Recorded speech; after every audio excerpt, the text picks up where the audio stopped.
به نام خدا سلام. به پادکست مجال خوش اومدید. اینجا قرار مجالی فراهم بشه برای تفکر و طرح این پرسش که در چه وضعیتی به سر میبریم.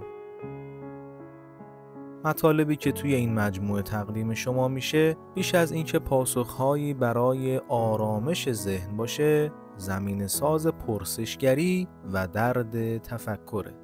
ما امروز بیش از اینکه به پاسخ سوالاتمون نیاز داشته باشیم، به دردمندی و حیرت تفکر محتاجیم.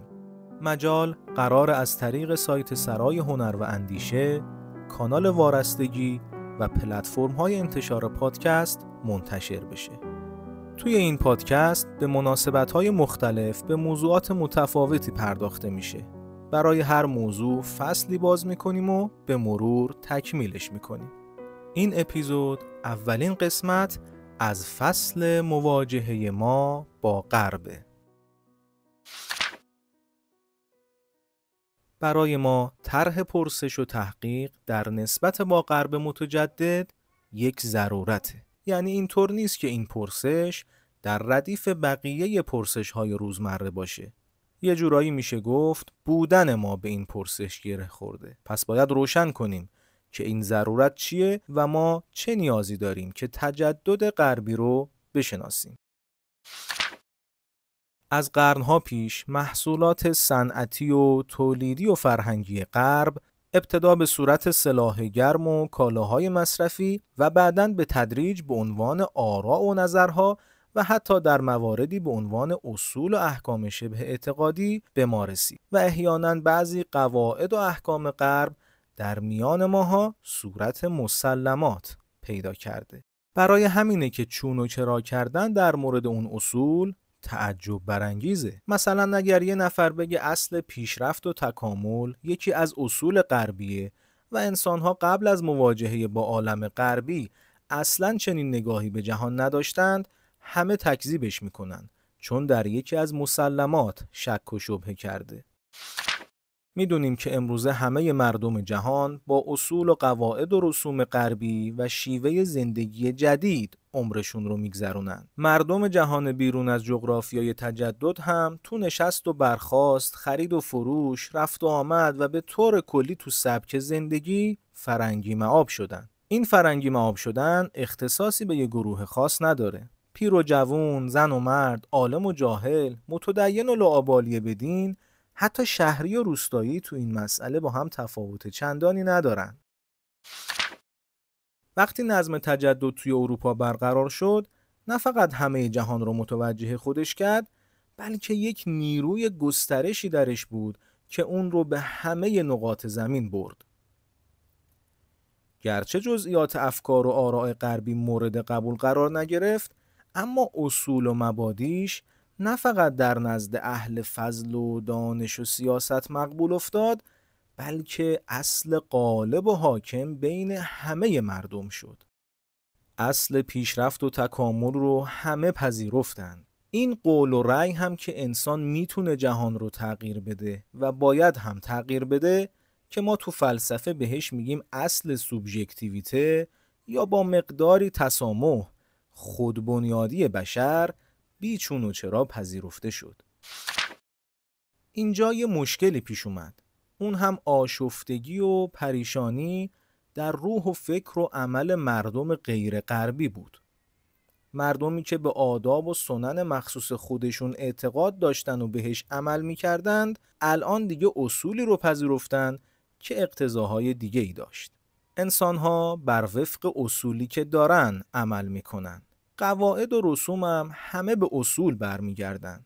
اما وضعی که در مواجهه با غرب پیش اومده بود این بود که اون قواعد و رسوم با اصول و مبادی جدیدی که حاکم شده بود ناسازگاری داشت. توی پادکست مجال اجمالاً اسم این وضعیت رو غرب زدگی یا توسعه نیافتگی میذاریم. البته توی پرانتز بگم کلمه غرب زدگی الان یه معنای مشهوری داره که بیشتر به جنبه فرهنگی و اجتماعی مسئله نظر داره و با نگاه فلسفی و تاریخی که ما در صددش هستیم فاصله داره. گفتیم که زندگی مردم غیر غربی در مواجهه با غرب دچار آشفتگی شد. تو این وضعیت مردم یا باید بدون اینکه رسوم و اعتقادات خودشون رو ترک کنند، قواعد و رسوم متناسب با اصول جدید غربی رو بپذیرند و البته به روی خودشون هم نیارن که چی شده، یا اختلاف در فروع و آداب رو انقدر بزرگ جلوه بدن که احیانا کل تجدد غربی رو نفی کنند. البته راه سومی هم هست که در قسمت‌های بعدی به اون میپردازیم. پرسش از غرب برای ما ضروریه، چون که از مدت‌ها پیش به نحوی در عالم غربی شریک شدیم و سرنوشت ما و همه جهان به این عالم بستگی پیدا کرده. اما غرب چیه که باید ازش پرسش کرد؟ بعضیا غرب رو مجموعه چیزای خوب و بد و زشت و زیبا میدونند. تو نگاه این افراد غرب چیز خاصی نیست، صرفاً اسمیه بر یه منطقه جغرافیایی که توش میشه هم امور مثبت دید هم منفی. هنر ما هم اینه که خوبی‌های غرب رو بگیریم و از بدیهاش دوری کنیم. انگار که غرب یه میوه فروشیه و ما هم مشتری‌هاشیم که میتونیم میوه‌های رسیده و تازه رو از میوه‌های گندیده و خراب سوا کنیم. به نظر این افراد اگه کسی قائل به این قول نباشه، پس حتما باید غرب رو موجودیت واحد و یک دستی بدونه که همه چیزش یکسره خوب یا بده. ولی غرب نه مجموعه بدها و خوب هاست و نه یک پارچه خوب یا یک پارچه بد. این دوگانه ها ما رو از تفکر نسبت به حقیقت غرب دور میکنه. غرب یک عالمه و عالم پر از امکان هاست. منتها باید توجه کنیم که در هر عالمی امکانها و حدود متفاوتی وجود داره. غرب رویدادیه که با ظهور فلسفه در 2500 سال پیش آغاز شده.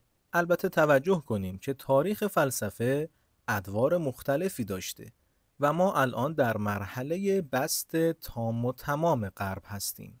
غرب تو این مرحله به صورت تجدد ظاهر شده. پس الان باید بپرسیم تجدد چیه؟ تجدد شرایطیه که در اون انسان خودش رو لایق تصرف در موجودات میدونه و به نظرش رسیده که میتونه با فکر و رأی خودش همه امور رو سر و سامون بده. به بیان بهتر، غرب یک نسبته. انسان‌ها همیشه در یک نسبتی با وجود به سر میبرند و تاریخ و عوالم تاریخی هم با این نسبت‌ها قوام پیدا می‌کنند.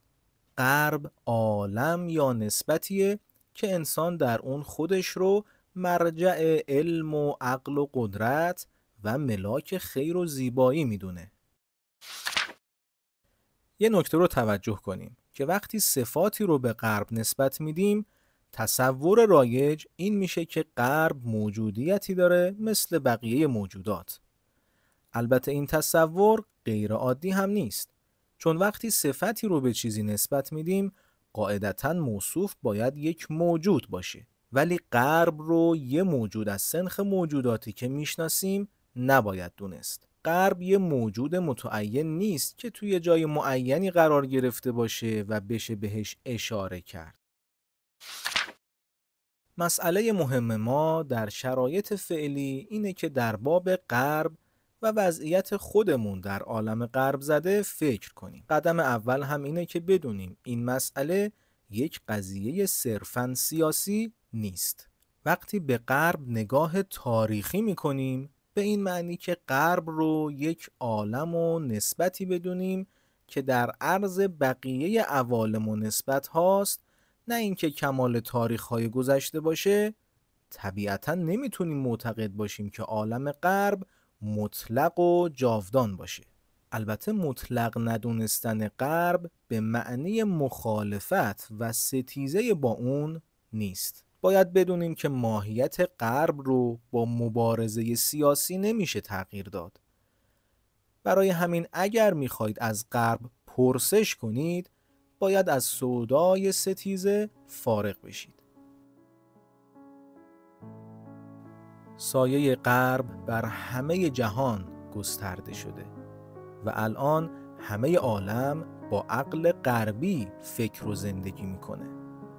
تا این اواخر هم عقل غربی مبنای استواری داشت، ولی با ظهور تفکر پست مدرن مشخص شد که بنیاد عقل غربی هم سست شده. ما و بسیاری از کشورهای دنیا از سیاست غرب ظلم‌ها و بدی‌هایی دیدیم و باید با اون سیاست‌ها مقابله کنیم، اما بدونیم این مقابله به شرطی راه به جای میبره که با تفکر همراه باشه. البته بر مبنای تفکر غربی هم میشه به مبارزه سیاسی با غرب برخاست، اما این مبارزه در بهترین صورت میتونه سهیم شدن در قدرت و تکنولوژی باشه. این اپیزود رو با این جمله تموم کنم که بحث در ماهیت غرب بحث از آینده ما و آینده کل بشریته.